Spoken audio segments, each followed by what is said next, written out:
Blessings on today. This is the day the Lord hath made. I will rejoice and be glad in it. I'm going to continue our series on transitions, making sense of life's changes by William Bridges, the 40th anniversary edition.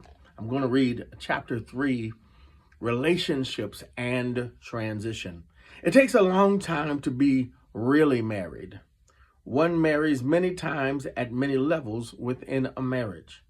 If you have more marriages than you have divorces within the marriage, you're lucky and you can stick it out. And that is a quote from Ruby Dee. And then another one from Lillian Hellman.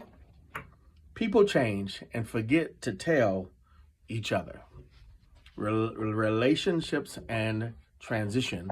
Chapter 3 from the book Transitions. Let's begin with an imaginary family. Don, age 40, is a teacher at a local high school. He's been there for 12 years and is growing bored with the plays, with teaching with teenagers, even with himself. Betty, age 39, was a teacher too before their children were born, but she has only worked outside of the home part-time for the past 15 years. Now, however, she is talking about returning to school to earn a counseling degree and launch a new career. Sharon, age 16, is a high school junior who is beginning to think about college.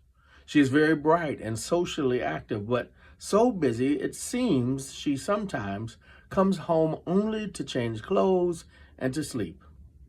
Bob, age 15, is equally bright, but much shyer and less busy.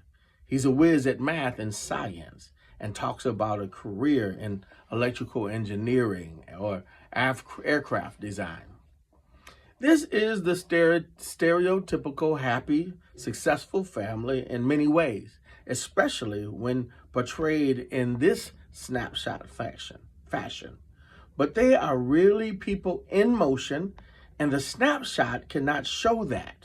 Don, for example, is distressed with his life these days. Sometimes when the problems seem to be just the job, he thinks that if he finds something more interesting to do, everything will be better. But at other times, he doubts that the answer can be so simple. He and Betty are arguing more than they ever have before about her plans and their impact on the family, about his moodiness and lack of interest in everything. I need a change, that's all he says. But it sounds hollow even to him.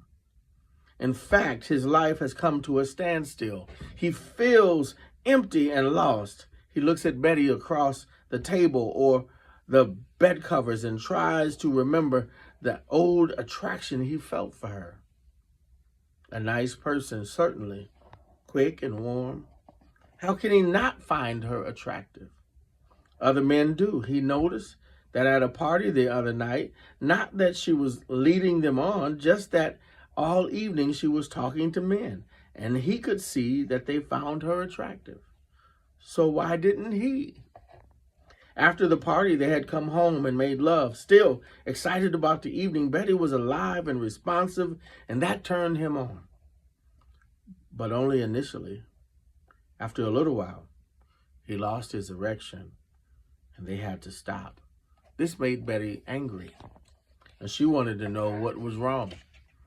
He said nothing was wrong. This made her angrier, and she said harsh things about his being distant and cold. You never used to be like this, she said. What's happening to you? Don denied it, but later, as he lay awake long after Betty had fallen asleep, her words echoed in his head. She was right. He never used to be like this. He thought of Pete, his lawyer and good friend, who had just left his family and moved into a city apartment. He had been bored too. He had had trouble with sex too. And now he had a whole new life, including fantastic sex again. At least that's what he said.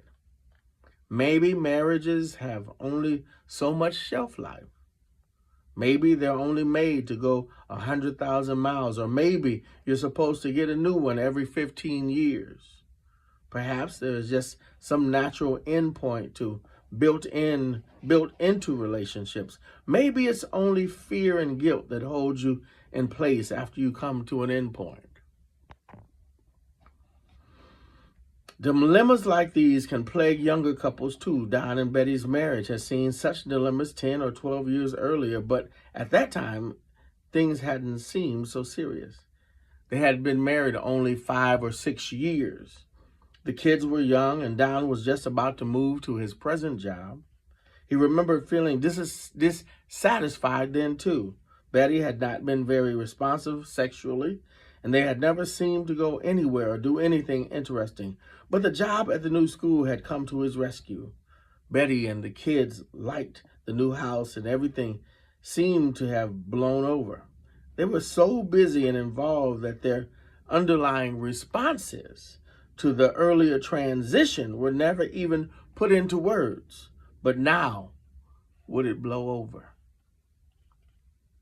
That wasn't a question that could easily be answered, because it depended not only on Don, but on Betty and what she wanted out of life.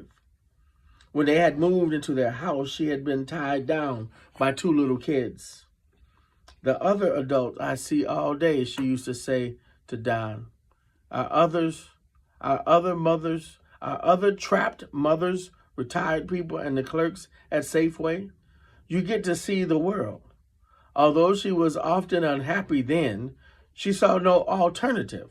And worse, she suspected if she thrashed around too much, Don, who seemed restless himself, might start looking for someone less bitchy and difficult. But now things were different. Not that she wanted to leave the marriage. It was just that she no longer felt trapped in the old way. The children were almost on their own now, and she had her new dream of a counseling career. She no longer had to accept an impossible situation. The long and lonely years of early parenthood were behind her, and she felt a new excitement at the thought of moving out and finding a separate place for herself in the world. Yet the situation scared her too. For the better she felt about herself, the worse Don seemed to feel about himself. There seemed to be energy for only one of them within their relationship, and the more she had, the less he had. His loss of interest in sex was an example. The other night was the worst, but it had been heading in that direction for some time. He always used to take the initiative sexually, often urging her to try things that she felt shy about trying, or wanting to have sex when she really wasn't very interested. But now it was she, more often than not, who took the initiative. And it was she who seemed to enjoy sex more than he did. She was now more interested in sex and more responsive than she had been at 30. She and Don were both changing, but it seemed in the opposite directions. In time, she thought they might move so far apart that they would be out of sight of each other. It might be better if they separated. Maybe they were no longer good for each other.